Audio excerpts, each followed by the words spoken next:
Hello everyone, welcome to a new video for the SPX 500 based on Elliott wave analysis. Let's see what happened today. Of course, we saw some green in Tesla and Nvidia as well, and also in Nasdaq.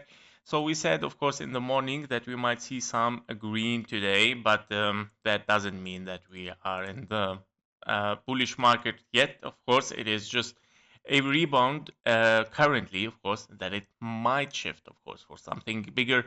But of course, the possibility is still that we are still moving for lower and we are still a little bit in a bearish market.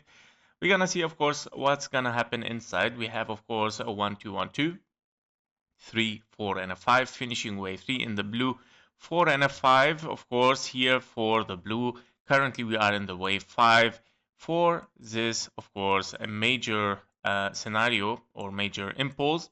Inside this wave 5 of this major impulse, you have 1, 2, and currently in a wave 3. Yeah, so 3 of 5. And of course, we are right now in the wave 3 of 3 here. As you can see, 1, 2, 3, yeah, of the wave 3, meaning it should be, it was supposed to be the most impulsive and explosive wave toward the upside. If you take a look closer, we were anyway in a big wave 1, 2, and then 3 toward the upside. And this is what it was supposed. I mean, look at the wave 1, how much explosive it is. Yeah? And then again for the wave 3, it has started a little bit very intense until, of course, we start to see the momentum shifting toward the downside and moving, of course, for lower. Now the scenario has turned, of course, from being like in double 1, 2 and being in a big wave 3 toward the upside, because this is what it was before this move. And yeah, it has cut it out and turned it here as a corrective. A, B, and a C as an expanding flat, potentially 1.38, 1.618. Meaning these five waves here, where we have 1, 2, 3, 4, 5, has turned into wave 1, and this is your wave 2, and you're looking for 3, 4, 5, 4, 5 continuation toward the upside. If we dive deeper inside this zone here on the 4-hour chart, we can see, of course, inside this zone that we have right now, like a lot of choppy waves, right?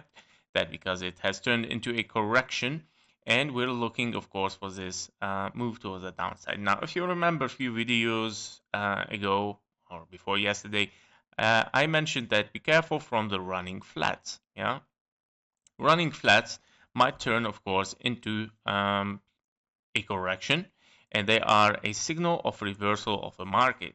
However, running flats can be only made with such expanding flats, yeah, where you want to see, of course, an expanding flat first and seeing 5 waves toward the downside, but failing to taking the low. What is beautiful in the SPX here is anyway, your expanding flat is truncated already, meaning it's gonna fail to take the low potentially because the 1.618, which is the most common target, is higher than the low. And why? Because we were supposed to be in an impulse, as I mentioned. We interrupt the impulse to turn into correction, and your wave B has overshooted. Overshooting wave B, of course, will turn it much higher potentially into a running flat. Yeah, this is what we get when the market turns into correction in the middle of an impulse. Yeah. So basically, we're gonna turn into running flat so the market can proceed with what it was doing before. Yeah, this is the idea, this is the psychology behind it, behind Elliott wave patterns. And of course, these fib levels are truncated. Now, of course, if we are very, very bearish market, something will continue into a recession. Our recession answer is given below this target towards the 2.27, taking the low, finishing a very big expanding flat, and of course start to reanalyze and moving for higher potentially. So recession starts from 5,200 and lower. If we dive deeper as well on the 1-hour chart to, of course, analyze this move toward the downside and what did we got today. So I'm gonna zoom in.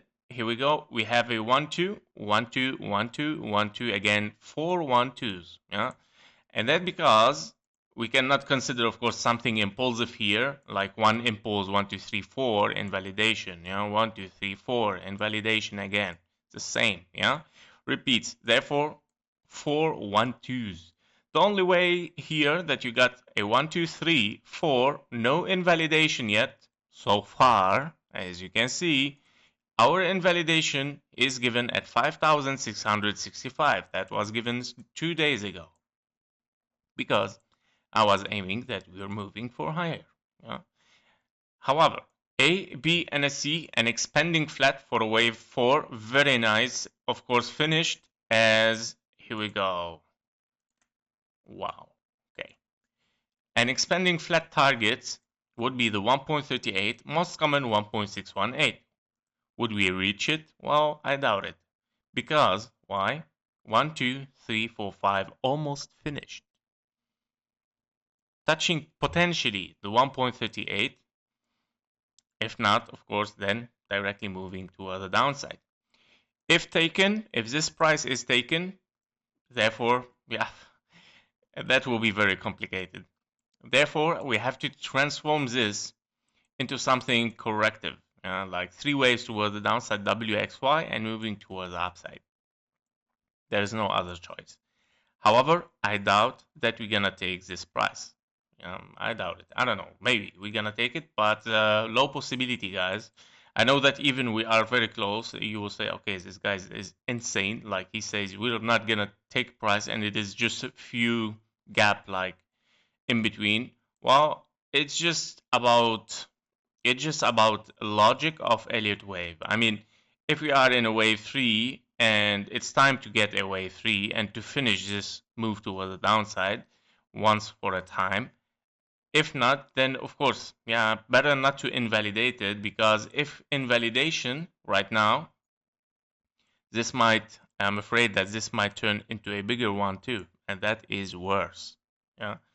If we, it doesn't mean that we are bullish if we invalidate this. Of course not, guys.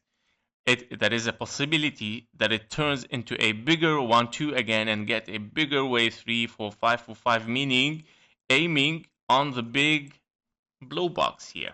2.27, if you remember, few minutes ago, talking about it, finishing a big ABC. And of course, this big wave 1-2 is in purpose to get it for the market to move toward the downside in order to reach this area. Hopefully not. And that's why sometimes you have to say, okay, let's take one more drop, finish it, and move toward the upside sometimes, right? This is the idea. But if that is the case scenario, of course, so basically we don't want to touch it. But if it is touched, then therefore, of course, we have to re-estimate a 1-2, a big 1-2. Hopefully not, but hopefully that we move toward the upside. I mean, why I say hopefully, because guys, I don't care. I don't trade so much stocks, by the way. But what I think is that, of course, I mean, this affects the whole global market. I'm more into cryptocurrency trading, but also I trade some stocks, but not so much. I mean, I just put it there and I don't watch it even. But basically, it leads the markets. It leads the markets for a more healthy environment, right? When we are moving for higher. When we're moving down, it's just burning everything. So that's why.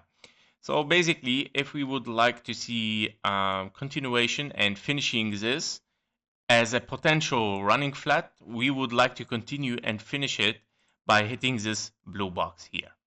Finish because we finished right now wave 3, so you simply have 4-5, 4-5, which is gonna finish exactly in this area, and then a very high potential to move toward the upside. So we're back in the track, right? So these are the insights for S&P. Let's watch and see what's gonna happen. Thank you for watching. Thank you for your likes and comments, and see you in the next one. Bye bye.